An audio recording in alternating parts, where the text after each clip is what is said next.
વિદ્યાર્થીઓ, આપણે આગળના જે વિડિયો હતા એ આગળના વિડિયોમાં આપણે વાહક,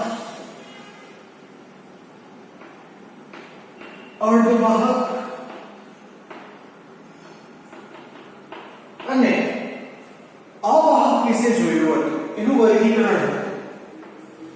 જેનું વર્ગીકરણ આપણે વાહકતા સિગ્મા અને અવરોધકતાના રૂપમાં કર્યું હતું. જેમાં જોવામાં આવેલું કે વાહકતા એટલે કે સિગ્મા એ વાહકની સૌથી વધારે છે અને અવાહકની સૌથી ઓછી છે. અર્ધવાહકની વાહકતા એ વાહક કરતા તો ઓછી પણ અવાહક કરતા વધુ હોય છે. રો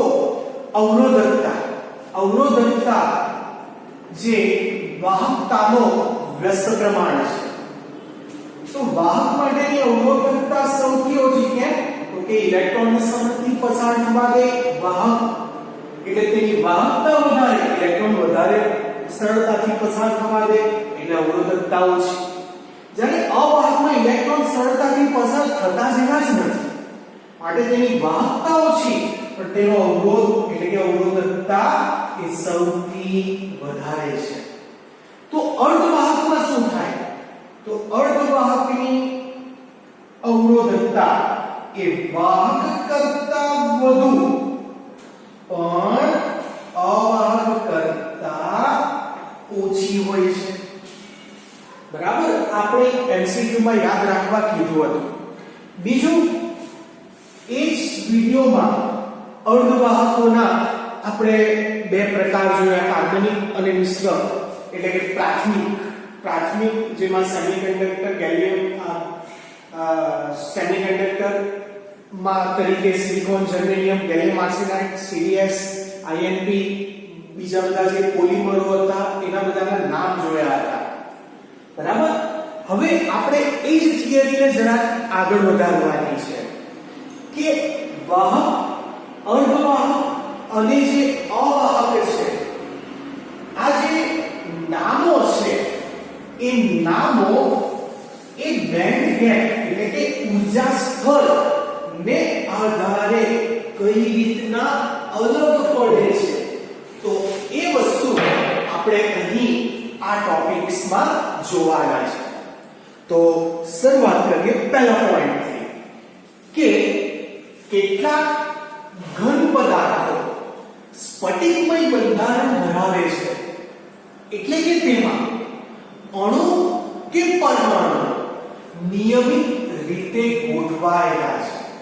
એટલે શું કહેવા માંગે છે કે ઘન પદાર્થમાં જે સ્ફટિક બંધારણ એવું હોય છે કે જેને કારણે એમાં રહેલા અણુ કે પરમાણુ એ નિયમિત રીતે ગોઠવાયેલા છે.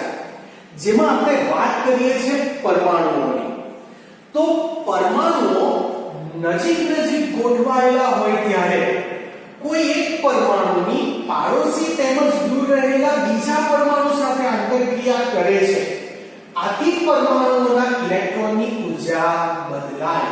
હવે ઇલેક્ટ્રોનની ઊર્જા કેવી રીતના બદલાય એ આપણે સમજવાની છે.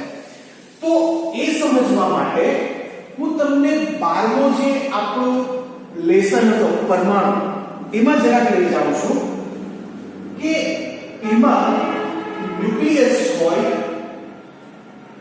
અને ન્યુક્લિયસની આજુબાજુ ઘણી બધી કક્ષાઓ હોય. આ એક પહેલો પરમાણુ છે. આ બીજો પરમાણુ, એની ધારો કે 4 કક્ષક છે, નાની 2 છે. તો આ જે બાહ્યતમ કક્ષામાં રહેલો જે ઇલેક્ટ્રોન પહેલા પરમાણુ એ બીજા પરમાણુની બાહ્યતમ કક્ષામાં રહેલા ઇલેક્ટ્રોન સાથે પ્રક્રિયા કરે. બરાબર, તો ધારો કે બીજી કક્ષામાં રહેલો જે ઇલેક્ટ્રોન છે એ ત્યાંથી આવશે અને પહેલા પરમાણુની કક્ષામાં જતો બીજા કક્ષામાં ત્યાં ખાલી જગ્યા પડવાની અને પહેલા કક્ષામાં એક ઇલેક્ટ્રોન હતો તેમાં એક વધુ ઉમેરાયો એટલે કહી શકાય કે આ રીતે અહીં ઇલેક્ટ્રોનની ઊર્જા એ બદલાય છે. ફરીથી આ વસ્તુ સમજો. જ્યારે પરમાણુ એટલે કે એક કરતા વધારે નજીક ગોઠવાય એટલે આ ધારો કે નજીક ગોઠવાયેલા છે ત્યારે કોઈ એક પરમાણુની પાડોશી તેમજ દૂર રહેલા પરમાણુઓ સાથે આંતરક્રિયા કરે. આપણે પાડોશી લીધેલા છે, દૂરના લીધે ઉદાહરણ તરીકે લીધેલા છે એટલે બીજામાંનો ઇલેક્ટ્રોન એ પહેલા સાથે પ્રક્રિયા કરે. એ કીધું છે પાડોશી તેમજ દૂર રહેલા પરમાણુ સાથે આંતરક્રિયા કરે એટલે ઇલેક્ટ્રોનની આપ-લે કરે. તો આથી પરમાણુઓના ઇલેક્ટ્રોનની ઊર્જા એ બદલાશે. ઊર્જા બદલાઈ ગઈ કારણ કે ઊર્જાનું જે સૂત્ર છે એ -13.6 electron volt by n² into z પ્રમાણે બદલાય છે કારણ કે એ n ઉપર આધારિત છે, સ્તર ઉપર, બરાબર. એટલે તે ઇલેક્ટ્રોનની ઊર્જા બદલાશે. ચાલો ત્રીજો પોઈન્ટ જોઈએ છે. તો પરમાણુની અંદરની કક્ષકમાં રહેલા ઇલેક્ટ્રોન પરિસ્થિતિ આપણે દોરવું જ પડશે. આ ન્યુક્લિયસ આ એક આ બે, આ બાજુ આ ન્યુક્લિયસ આ એક બે ત્રણ ને આ ચાર કક્ષા. તો તેમાં આપણે દર્શાવ્યું કે અહીંયા ઇલેક્ટ્રોન અહીંયા બે હતા તેમાંથી આ એક અહીંયા આવ્યો. ચાલો પરિસ્થિતિ ત્રીજા પોઈન્ટ પર જોઈએ છે કે પરમાણુની અંદરની કક્ષામાં આવેલા ઇલેક્ટ્રોન એટલે હું વાત કરું તો અહીંયા પહેલી કક્ષામાં n બરાબર 1 ક્વોન્ટમ અને n બરાબર 2, તો અંદર એટલે કે n બરાબર 1 ક્વોન્ટમ વાળી કક્ષા માં આવેલો ઇલેક્ટ્રોન, એમાં પણ ઇલેક્ટ્રોન તો હોય જ છે. એ ઇલેક્ટ્રોન ન્યુક્લિયસ સાથે જકડાયેલો હોવાથી તેમની ઊર્જા સ્તરમાં ખાસ ફરક પડતો નથી. એટલે આ જે n બરાબર 1 વાળી જે કક્ષા છે તેમાં કોઈ ફરક પડતો નથી. તેવી રીતના બીજામાંથી અહીંયા પણ બધે ઇલેક્ટ્રોન હશે.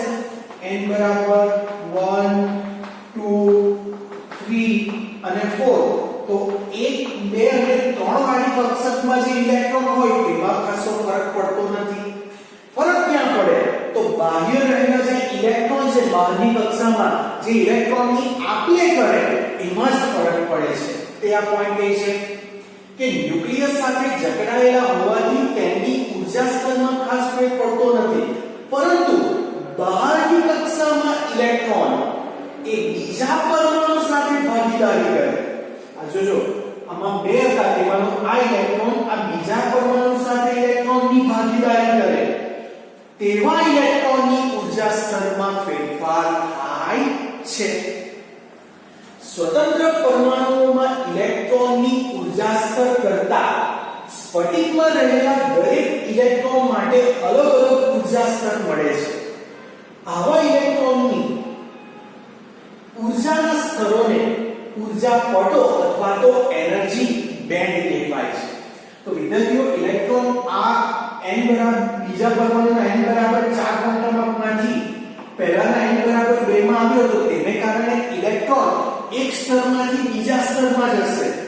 તો એવા સ્તરને આપણે ઊર્જા પટો અથવા અંગ્રેજીમાં કહેવાય એનર્જી બેન્ડ વડે દર્શાવાય છે.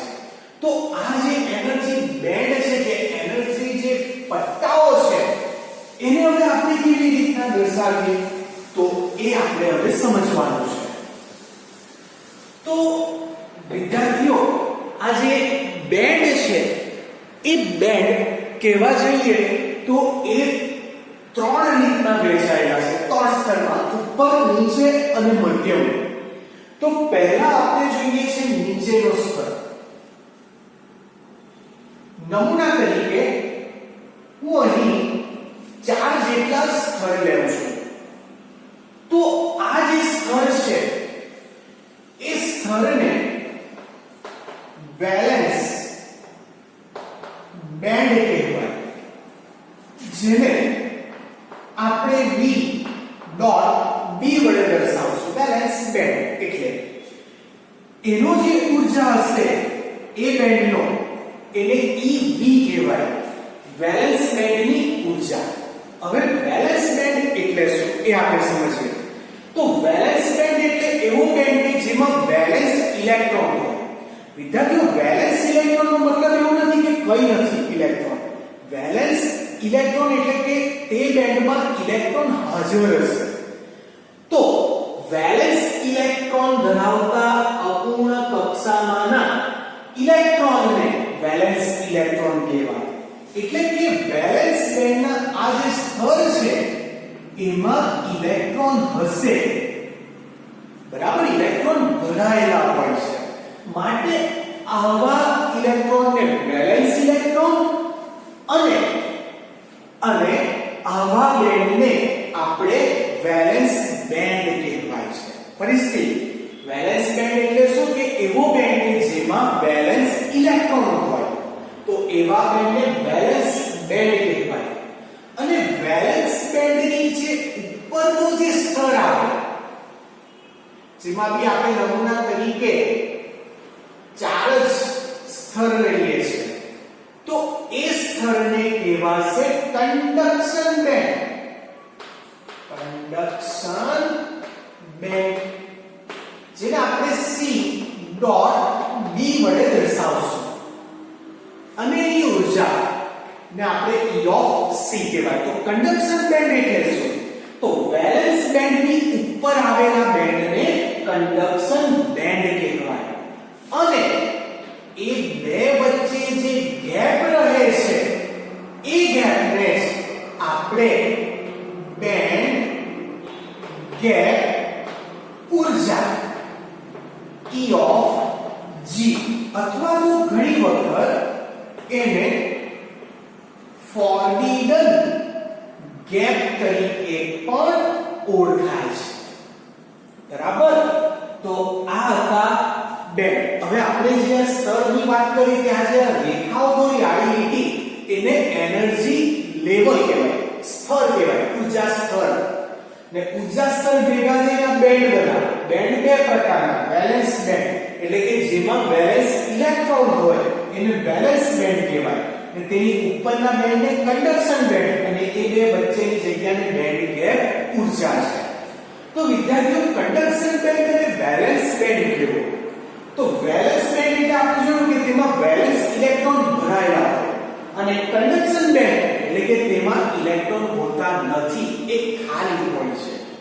બરાબર. તો એ વિશેની આપણે હવેથી માહિતી મેળવવાની છે. તો એના માટે હવે આ મુદ્દાથી આપણે શરૂઆત કરીએ. તો સામાન્ય રીતે વેલેન્સ બેન્ડમાં વેલેન્સ ઇલેક્ટ્રોન હોય. આગળ મેં કીધું તે જ કે વેલેન્સ બેન્ડમાં આ જે ટપકાઓ જે દોર્યા છે તો એ કોણ છે? તો એ છે વેલેન્સ ઇલેક્ટ્રોન.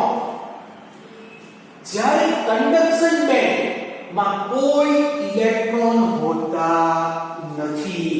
એટલે કંડક્શન બેન્ડ કેવો છે? ખાલી છે. કંડક્શન બેન્ડ અને વેલેન્સ બેન્ડની વચ્ચેની જગ્યા ખાલી હોય, એટલે આ બેની વચ્ચેની જગ્યાની વાત કરીએ તો આ ખાલી જગ્યાના ઊર્જાના તફાવતને શું કહેવાય? તો બેન્ડ ગેપ ઊર્જા, જેને EG વડે દર્શાવાય, અથવા તો આપણે એનું બીજું નામ છે ફોર્બિડન ગેપ તરીકે એને ઓળખાય છે. બરાબર.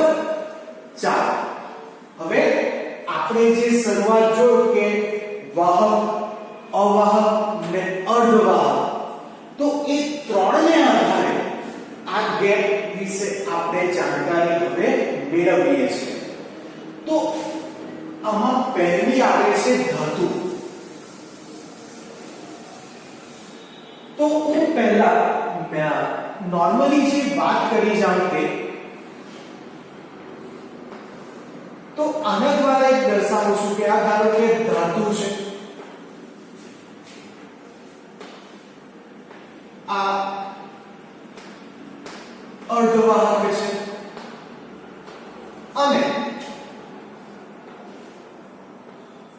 છેલ્લું જે છે એ અવાહક છે. તો ફરીથી આ મુદ્દા હું ત્રણેય માટે સમજાવું છું અને તેને રિલેટેડ ધાતુ પણ આપણે થોડી માહિતી એ આમાં મેળવતા જ રહીશું. ચાલો તો હવે આપણે વાત કરીએ છીએ, પહેલી શરૂઆત કરીએ છીએ અવાહકની. તો અવાહક એટલે કે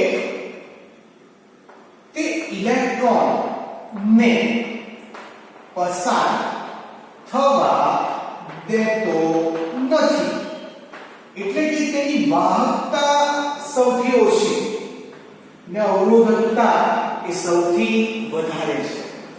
તો આ લાક્ષણિકતાને આધારે આ જે નીચેનો જે સ્તર આવે છે એ નીચેના સ્તરને કયો સ્તર કહેવાય? તો કે વેલેન્સ બેન્ડ. અને ઉપરનો જે સ્તર આવે છે એ સ્તરને કયો કહેવાય? તો કે કન્ડક્શન બેન્ડ. આપણે નમૂના તરીકે ચાર જ સ્તર લઈએ છીએ. તો અવાહકમાં વેલેન્સ બેન્ડ અને કન્ડક્શન બેન્ડ બે વચ્ચેની જે સ્તર છે અને આપણે કહીએ છીએ કે આ ઊર્જા, બેન્ડ ગેપની ઊર્જા, જેનું મૂલ્ય 3 ઇલેક્ટ્રોન વોલ્ટ કરતા પણ વધુ હોય છે. એટલે કે આ બે વચ્ચેની ગેપ સૌથી વધારે છે. માટે આ વેલેન્સ બેન્ડમાં રહેલા જે ઇલેક્ટ્રોન છે એ ઇલેક્ટ્રોન જે કન્ડક્શન બેન્ડમાં જવા જોઈએ એ જઈ શકતા નથી. કેમ? તો કે એની ઊર્જાનું મૂલ્ય 3 ઇલેક્ટ્રોન વોલ્ટ કરતા વધુ છે. જો આપણે આ ઇલેક્ટ્રોનને વેલેન્સ બેન્ડમાંથી કન્ડક્શન બેન્ડમાં મોકલવા હોય તો યોગ્ય એવું તાપમાને ઊર્જા આપવી પડે, બાહ્ય ઊર્જા. તો એના દ્વારા તે વેલેન્સ બેન્ડમાંથી કન્ડક્શન બેન્ડમાં જઈ શકે. પણ અવાહક માટે આ વસ્તુ ઘણી મુશ્કેલી જેવી છે. કેમ કે આ બે વચ્ચેનું જે ગેપ છે, ઊર્જા ગેપ અથવા તો ફોર્બિડન જે ગેપ કહેવાય, એ પસાર કરવો, વેલેન્સ બેન્ડમાં રહેલા ઇલેક્ટ્રોનને પસાર કરીને કન્ડક્શન બેન્ડમાં જવું એ ઘણું અહીં મુશ્કેલીજનક છે. હવે આવીએ છીએ અર્ધવાહકમાં. તો અર્ધવાહકની વાત કરીએ તો આપણે તો જાણીએ છીએ કે હવે નીચેનો જે સ્તર આવે એ નીચેનો સ્તર કયો? તો એ વેલેન્સ બેન્ડ. અને ઉપરનો જે સ્તર આવે તો એ કોણ? Conduction band. તો જુઓ કે આ જે વેલેન્સ બેન્ડ અને કન્ડક્શન બેન્ડ વચ્ચે જે ઊર્જા ગેપ છે એનું મૂલ્ય એ 3 ઇલેક્ટ્રોન વોલ્ટ થી ઓછું હોય છે. તો 3 ઇલેક્ટ્રોન વોલ્ટ કરતા ઓછું મતલબ કે વેલેન્સ બેન્ડ અને કન્ડક્શન બેન્ડ વચ્ચેનો ઊર્જા ગેપ ઓછો છે. તો માટે અહીં વેલેન્સ બેન્ડમાં રહેલા ઇલેક્ટ્રોન એ સહેલાઈથી કન્ડક્શન બેન્ડમાં જતા રહેશે. બરાબર? માટે અહીં અર્ધવાહકમાં ઇલેક્ટ્રોનનું વહન શક્ય તો છે, પણ એના માટે બાહ્ય ઊર્જા આપવી પડે. બરાબર? તો કેટલી? 3 ઇલેક્ટ્રોન વોલ્ટ કરતા ઓછી ઊર્જાએ જો આપણે ઊર્જા આપીએ તો સહેલાઈથી વેલેન્સ બેન્ડમાં રહેલા ઇલેક્ટ્રોન એ કન્ડક્શન બેન્ડમાં જશે. મતલબ કે અવાહકમાં બે ગેપ વચ્ચેનું ઊર્જા સૌથી વધારે જોઈએ. મતલબ કે બે ગેપ વચ્ચેનું અંતર વધારે, માટે બાહ્ય ઊર્જા આપતા પણ ઇલેક્ટ્રોન વેલેન્સ બેન્ડમાંથી કન્ડક્શન બેન્ડમાં નહીં જવા જાય. જ્યારે અર્ધવાહકમાં બે સ્તર, બે ગેપ વચ્ચે ઊર્જાનું મૂલ્ય ઓછું છે. બરાબર? એટલે બે સ્તર વચ્ચેની ગેપ ઓછી છે, માટે ઇલેક્ટ્રોન એ વેલેન્સ બેન્ડમાંથી કન્ડક્શન બેન્ડમાં પહોંચી જાય છે. જ્યારે ધાતુમાં વાત કરીએ, અચ્છા, તો ધાતુમાં એમ જોવા જોઈએ તો સ્તર જ નથી. સ્તર નથી એનો મતલબ એવું નહીં થાય. તો અહીં એવું થાય કે આ જે સ્તર છે એ જે સ્તર વેલેન્સ બેન્ડ અને કન્ડક્શન બેન્ડ એ બંને એકબીજામાં ઓવરલેપ થઈ ગયા છે. અને ઓવરલેપ થઈ ગયા હોવાથી વેલેન્સ બેન્ડમાં રહેલો ઇલેક્ટ્રોન એક સરળતાથી કન્ડક્શન બેન્ડમાં જતો રહે છે. એટલે ધાતુમાં બે ગેપ વચ્ચેનું જે અંતર આવે તે છે જ નથી, એટલે કે અહીં એકબીજાથી ઓવરલેપ થયેલી છે. હું બીજી જરાક આકૃતિ દ્વારા સમજાવું તો આ વેલેન્સ બેન્ડ છે અને આ કન્ડક્શન બેન્ડ છે, જેમાં ઊર્જાનું મૂલ્ય એ 3 ઇલેક્ટ્રોન વોલ્ટ થી વધુ છે. આ વેલેન્સ બેન્ડ છે અને આ કન્ડક્શન બેન્ડ છે, જેમાં બે ગેપ વચ્ચે જે ઇલેક્ટ્રોન વોલ્ટ ઊર્જાનું મૂલ્ય એ 3 ઇલેક્ટ્રોન વોલ્ટ થી ઓછું હોય છે. બરાબર. કોનામાં? અર્ધવાહક. આ કોણ છે? અવાહક. તો ધાતુમાં શું હોય?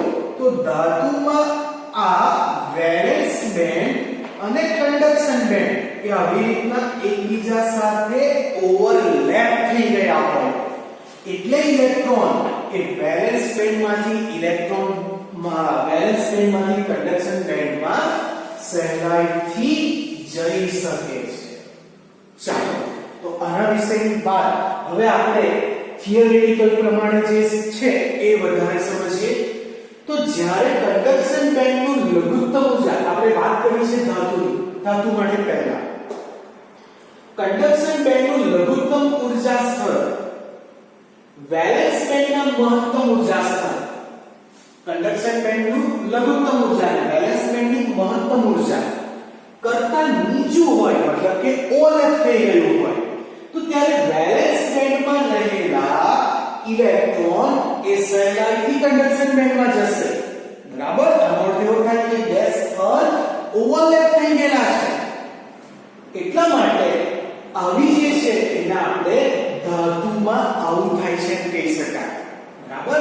તો ધાતુમાં શું થાય? તો કન્ડક્શન બેન્ડમાં રહેલી ઓછી ઊર્જા લઘુત્તમ ઊર્જાનો સ્તર અને વેલેન્સ બેન્ડમાં રહેલા વધુ ઊર્જાવાળા સ્તર, જેમાં વેલેન્સ બેન્ડમાં રહેલો ઇલેક્ટ્રોન કન્ડક્શન બેન્ડમાં જશે સહેલાઈથી, તો માટે આવું સહેલાઈથી કન્ડક્શન બેન્ડમાં જઈ શકે છે. આવું જે છે એ ધાતુમાં થાય છે. બીજું, અવાહકો, એટલે કે આની વાત કરેલી છે. તો કન્ડક્શન બેન્ડ અને વેલેન્સ બેન્ડ અમુક જગ્યાઓ હોય છે, વચ્ચે અમુક જગ્યા હોય છે. તો વેલેન્સ બેન્ડમાં રહેલા બધા જ ઇલેક્ટ્રોન બંધિત હોય છે, તેથી તેમાંથી કન્ડક્શન બેન્ડમાં કોઈ ઇલેક્ટ્રોન જઈ શકતા નથી. બરાબર. વેલેન્સ બેન્ડમાંથી ઇલેક્ટ્રોન એ કન્ડક્શન બેન્ડમાં જઈ શકતા નથી. આથી ધાતુમાં કેમ જઈ શકે? તો વેલેન્સ બેન્ડ અને કન્ડક્શન એકબીજા સાથે ઓવરલેપ થયેલા. અવાહકમાં કેમ નહીં જઈ શકે? તો બે સ્તર વચ્ચે ઊર્જાનો તફાવત ઘણો વધારે, 3 ઇલેક્ટ્રોન વોલ્ટ થી વધુ, માટે તે નહીં જઈ શકે. જ્યારે અર્ધવાહકમાં શું થાય છે? જે કન્ડક્શન બેન્ડ અને વેલેન્સ બેન્ડ વચ્ચેનું અંતર પ્રમાણમાં ઓછું ને કોના કરતા? અવાહક કરતા, જેનું મૂલ્ય 3 ઇલેક્ટ્રોન વોલ્ટ થી ઓછું છે. અને વેલેન્સ બેન્ડમાં રહેલા કેટલાક ઇલેક્ટ્રોન એ બાહ્ય ઊર્જા બહારથી ઊર્જા મેળવે અને બેન્ડ ગેપ ઊર્જા પાર કરીને એ કન્ડક્શન બેન્ડમાં જાય, તો કન્ડક્શન બેન્ડમાં વહન થવાની શક્યતા ઊભી થાય.